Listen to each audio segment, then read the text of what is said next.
പ്രിയ വിദ്യാർത്ഥികളെ, higher secondary രണ്ടാം വർഷ question paper പാറ്റേണും സ്റ്റഡി നോട്ട്സിനെ പറ്റിയും ഒക്കെയാണ് ഇന്ന് പറയുന്നത്. പ്രത്യേകിച്ച് ബിസിനസ് സ്റ്റഡീസും മാത്തമാറ്റിക്സും ആണ് പറയുന്നത്. ഇതിൻ്റെ കൂടുതൽ വിശദാംശങ്ങൾ ഇതിൻ്റെ ഡിസ്ക്രിപ്ഷൻ ബോക്സിൽ ഇട്ടിട്ടുണ്ട്. ഈ വിവരങ്ങൾ നിങ്ങൾ മറ്റു കൂട്ടുകാരിലേക്കൊക്കെ ഷെയർ ചെയ്യുക. ഇത് ലൈക്ക് ചെയ്യാനും മറക്കരുത്. ഇതിൻ്റെ റൈറ്റ് സൈഡിൽ ഒരു ബെൽ ബട്ടൺ കാണും, ഓൾ പ്രസ് ചെയ്താൽ തുടർന്ന് പരീക്ഷയുമായിട്ട് ബന്ധപ്പെട്ട വിശദാംശങ്ങളൊക്കെ നിങ്ങൾക്ക് അപ്പോൾ ലഭിക്കുന്നതായിരിക്കും. ബിസിനസ് സ്റ്റഡീസ് സാമ്പിൾ ക്വസ്റ്റ്യൻ പേപ്പറിൽ 80 മാർക്കിൻ്റെ ചോദ്യമാണ് നിങ്ങൾക്കറിയാം. 2.5 മണിക്കൂർ. 2.5 മണിക്കൂറിന് പുറമെ 20 മിനിറ്റ് കൂൾ ഓഫ് ടൈമുണ്ട്. നമുക്ക് അറിയാവുന്ന പോലെ തന്നെ ഈ ക്വസ്റ്റ്യൻ പേപ്പറിൽ കാണുന്ന എല്ലാ ക്വസ്റ്റ്യൻസും നിങ്ങൾക്ക് ഉത്തരം എഴുതാം. എല്ലാ ചോദ്യങ്ങളും അധ്യാപകർ വാല്യൂ ചെയ്യും. എന്നിട്ട് മാക്സിമം 80 മാർക്ക് വരെ നിങ്ങൾക്ക് ലഭിക്കുകയുള്ളൂ.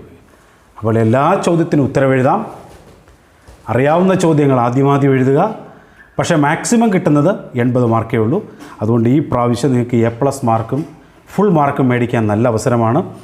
ഈ കാര്യങ്ങളൊക്കെ നിങ്ങൾ പരമാവധി പ്രയോജനപ്പെടുത്തുക. ബിസിനസ് സ്റ്റഡീസിൽ 1 വരെ 9 വരെ ഉള്ള ചോദ്യങ്ങൾക്ക് 1 മാർക്ക് വീതമാണ്. എല്ലാ ചോദ്യങ്ങൾക്കും നിങ്ങൾക്ക് ഉത്തരം എഴുതാം.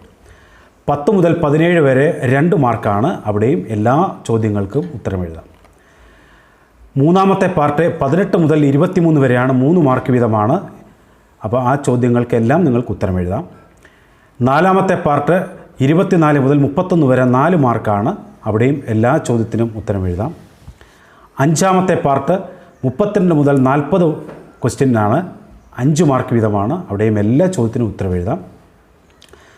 ആറാമത്തെ പാർട്ട് 41 മുതൽ 45 വരെ 8 മാർക്കാണ്. 5 ചോദ്യമുണ്ട്, 8 മാർക്ക്, 40.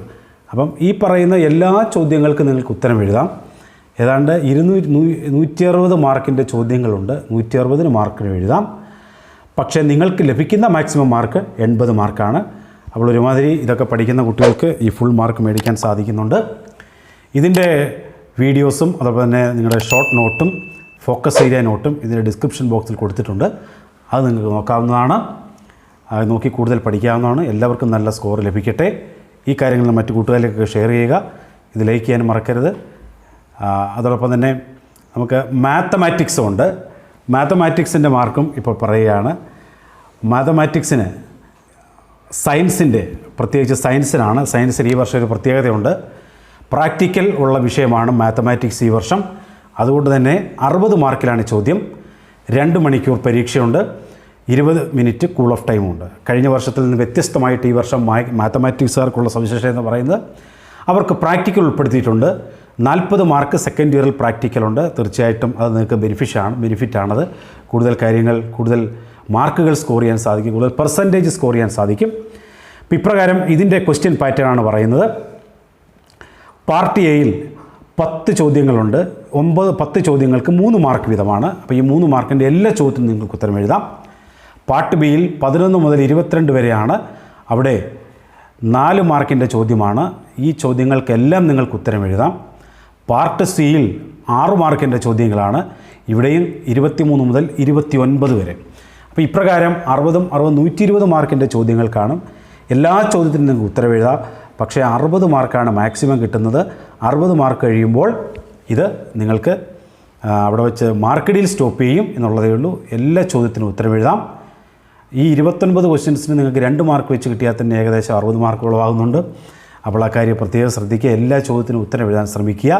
അറിയാവുന്ന ചോദ്യങ്ങൾ നമ്പറിട്ട് ആദ്യമേ എഴുതുക. നല്ല മാർക്ക് ഈ പ്രാവശ്യം നിങ്ങൾക്ക് മാത്തമാറ്റിക്സ് പരീക്ഷയ്ക്ക് എഴുതാനായിട്ട് സാധിക്കും.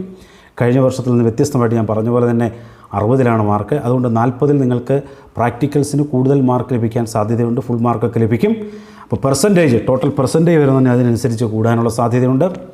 അപ്പോൾ ഈ കാര്യങ്ങൾ അറിയുക. ഇതിൻ്റെയൊക്കെ കൂടുതൽ ഷോർട്ട് നോട്ടുകളും ഫോക്കസ് ഏരിയയുടെ നോട്ടുകളും ഒക്കെ ഇതിൻ്റെ ഡിസ്ക്രിപ്ഷൻ ബോക്സിൽ കൊടുത്തിട്ടുണ്ട്.